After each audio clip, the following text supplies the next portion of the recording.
Emotions are a big deal. And stress is a big deal because chronic stress deteriorates your organs.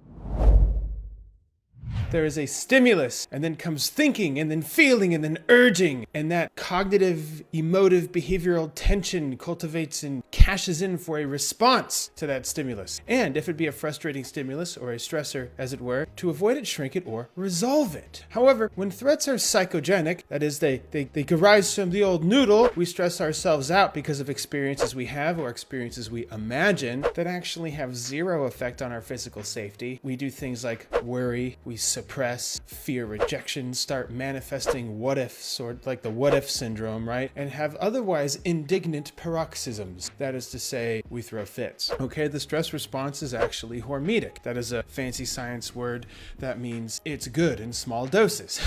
Okay, now when people use their minds to worry, fret, ruminate, or otherwise fantasize about violence and the like, well, their body has a biological stress response as if it's actually happening. If you think about scary stuff, your body's biochemistry changes to as if it is encountering scary stuff. Baby, I'm scared. And if you're thinking about violent stuff, well, then your body's physiological biochemical state changes as if something violent is happening. And the loose combination of these interactions can be called psychophysiology, how the mind communicates with the body, versus neurophysiology, which in context is closer to how the brain communicates with the body. So I'm talking about the physicality of the organ, the central organ, and the physicality of the peripheral organs versus, consciousness, kind of the abstraction of what your mind is doing, what you're thinking, and the peripheral organs in that regard. Now, the stress response has an impact on pretty much organ system, the biochemical stress response, and being in a state of chronic stress, chronic distress, will cause expedited deterioration of those organ systems because of the catabolic hormones associated with the stress response. The most famous ones being cortisol and adrenaline. There are others. In a normal situation, these catabolic hormones are good. They free up energy to have an effective response to whatever the threat is. However, today, I thought it would be neat to go over the so-called relaxation response, where the sympathetic nervous system is fight or flight, the parasympathetic nervous system is rest and digest. The main goal of psychophysiology is to study the interactions of our interpretations of reality and the impact it has on the sort of yin and yang of the nervous system, and how to cue the body to go into fight or flight and rest and digest when it's appropriate, because both of them are good, and tune the nervous system to keep us healthier for longer. For reference, I think more than 75% of all doctor's visits, and probably even a greater percentage, maybe even 90% or so of common and chronic diseases, are directly related to having too much fire and too little water. This goes beyond our emotions, okay? Emotions are the main drivers of the state of the nervous system, and thus your general health when you're awake. So although I do talk about feelings a lot, it's easy to think about wanting to be happy and all this stuff is all well and good. The reality is that feelings have a direct correlation with the physical state of your body, which is why there's a lot of focus there. The difference in your peripheral physiology, that is what your organs are doing between being awake and being asleep, is primarily your emotional state.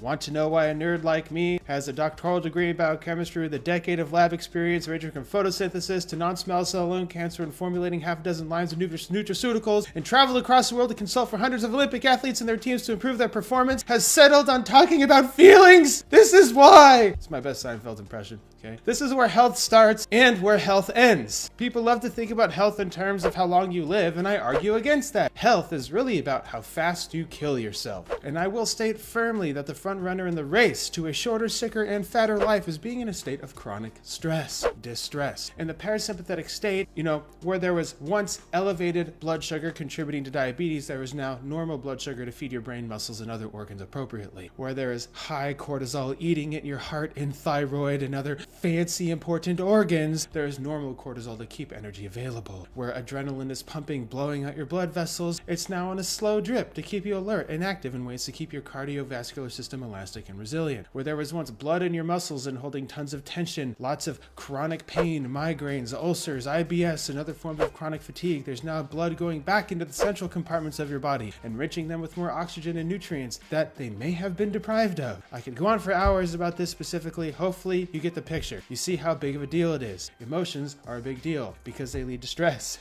All right? And stress is a big deal because chronic stress deteriorates your organs. And if you want to have a long, fulfilling life that is full of joy at the same time, well, helping to manage stress is a good thing. And managing emotions is probably the best way to manage stress. It really is. Thankfully, on the most superficial level, there's a whole host of techniques available to take a person out of the sympathetic state and into a parasympathetic state. As a pro tip, the way Dr. Kashey remembers the difference is that he remembers P for pleasure, okay? The so-called relaxation response, which is closer to being the absence of the stress response, it hinges on three major things. 1, mental focus. 2, a quiet environment. And 3, process orientation versus goal orientation. Yes, goals are bad. This is a situation where having a goal is even more stupider than normal, right? So let's focus on number 1 first, mental focus. Effectively on breathing, on posture, on repetitive movements, even a short prayer, on an image, on a mantra, on a short saying or figure of speech. Okay, think of it this way. This is what a lot of people would consider something like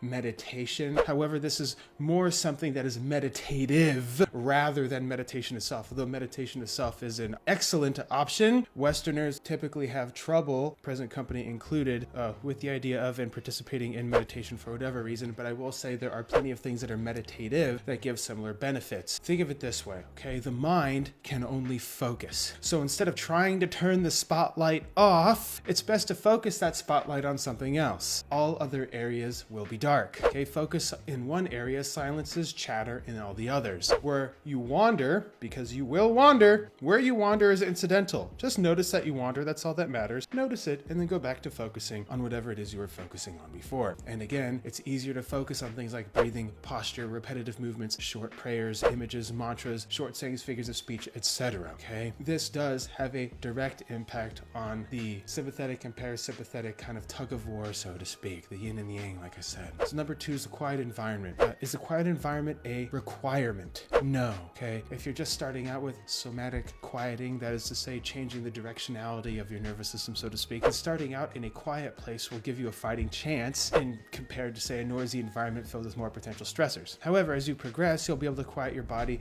in environments where people lose their damn minds, and this is of great competitive benefits. I'll tell you why right now. It's easy to think people make mistakes or have poor performances because they need more education or more skills, and that's almost entirely wrong in a lot of circumstances. Under many circumstances, the person is plenty competent and they're plenty skilled, but their performance anxiety, that is their stress response, cripples their ability to perform when harnessing their skills is the most beneficial to them. So who does better? The person that can stay calm during a stressful situation and has relatively low skills, however, retains all their skills in a stressful environment, or the super skilled, overly competent person, like extremely educated, extremely skilled, that succumbs to stress and therefore gets handicapped to the point to where their skills are lower, when it is most beneficial for them to harness their superior skills, which in itself is a reasonable stressor. Or even the perfectly skilled and highly competent person that avoids any stressful situation and then watches people that have fewer skills and less competence end up getting ahead of them and doing better than they are. You want to know why that happens? This is why. To that end, remember that you can train yourself to be relaxed in situations where other people are stressed out of their minds. And funny enough, the main tool for that is systematic desensitization and shame extermination. That is, to expose yourself to these sorts of stressful situations on purpose and with purpose, to start the stress response on purpose, and then stay exposed to that stressor on purpose until your stress response fades while still being exposed to the stressor. Cutting out when your stress response is at its peak will actually reinforce the stress response. So if you get super stressed out and then you ditch and you leave, that will just make the stress response even worse the next time you do it. To cultivate systematic desensitization and shame extermination, as it were, it's about exposing yourself to the stressor, allowing yourself to be stressed, and then also allowing yourself to calm down while in the presence of that stressor. That is how that works. And you can also do that through your imagination. You actually can do a lot of systematic desensitization through guided imagery, but that's another beast. Pretty cool, pretty powerful stuff, okay? There's lots of psychophysiological data showing that. Now, the more often you do things that stress you out and come out on the other side alive and functional, the faster you will achieve a relaxed state while doing them, which means that you can achieve a relaxed state before, during, and after. And yes, there's piles of psychophysiological data showing that. But do you really need it? People start out doing things nervous and stressed, and as they improve their skills, they become more and more chill, which then also improves their self-efficacy and performance even more. That proof is good enough, right? Number 3 is process orientation rather than goal orientation. orientation. Now, why I think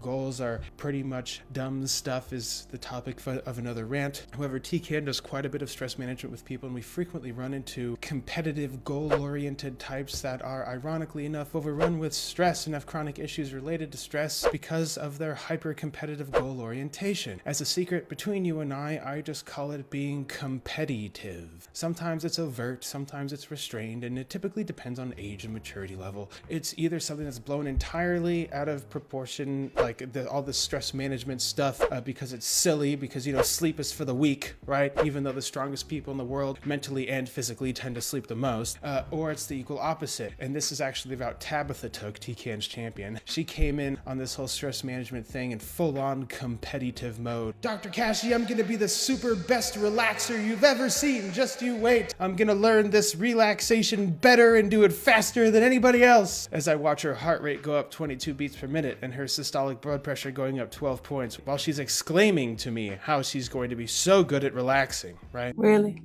There's lots of pathways to achieve the relaxation response. We'll just call it that for the sake of conversation. And you can see the conditions are met with relative ease, right? Stretching, yoga, tai chi, biofeedback, breathing exercises, hypnosis, guided meditation, progressive muscle relaxation, other forms of exercise. My favorite is to combine quite a few modalities at once. My top one is, as you probably guessed it, is physical activity, and more specifically, walking. It meets pretty much all of the criteria if you set it up properly. Walking is probably the unsung hero of health and fitness and intelligence and everything else good in the world. As Nietzsche said, paraphrase, the only ideas worth a damn are the ones won through walking. This is a game where if you try to win, you will lose, because the whole point is to play. Thank you so much for learning. Stay rational. Until next time, Dr. Kashey is out.